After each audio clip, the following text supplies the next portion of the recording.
For me, loose leash walking starts without the walking.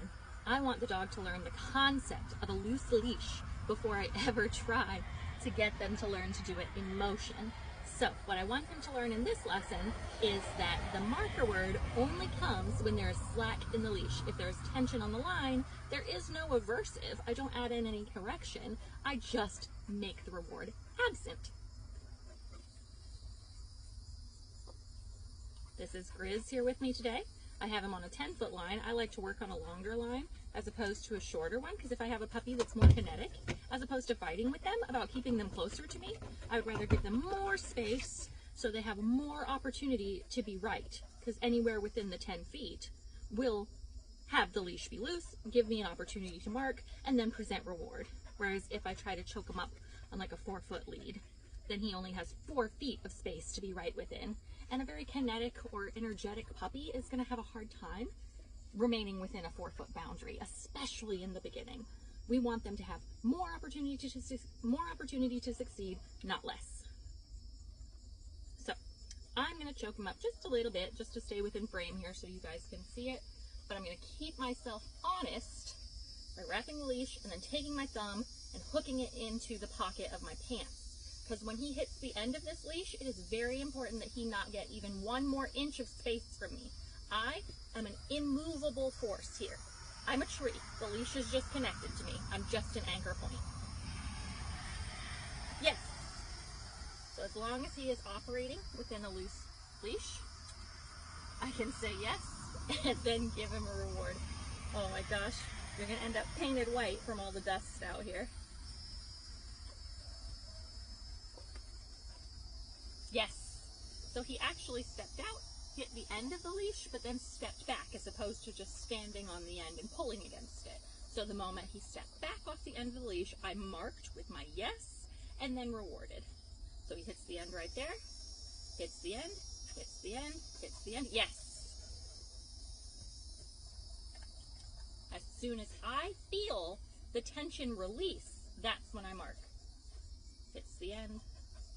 Yes.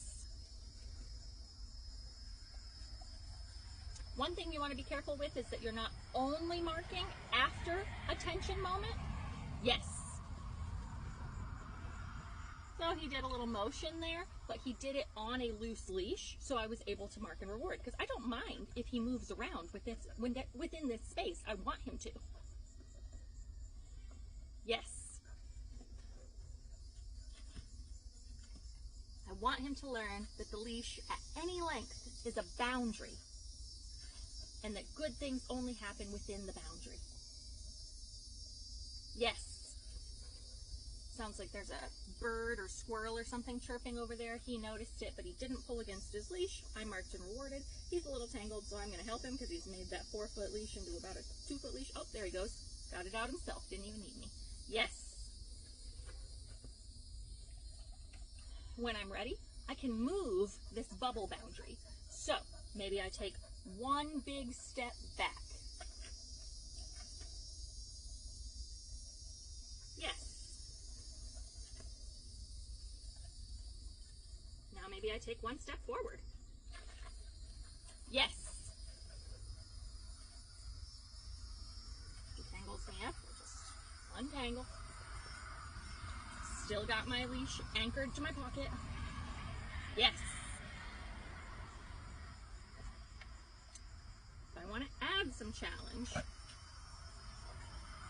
if I want to maybe get a little more motion out of him and have him learn that the only way to get to something that he wants is through cooperation and loose leash walking, then maybe I take some of my kibble here and I bait the area outside the boundary.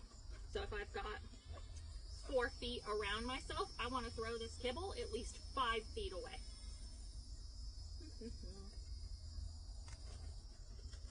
So it's just outside his reach. He has a fit, he has a fit, he has a fit, he has a fit, he has a fit. He has a fit, he has a fit. Yes! The second he slacks, I'm going to give him a big reward right here. And then we can move towards this together.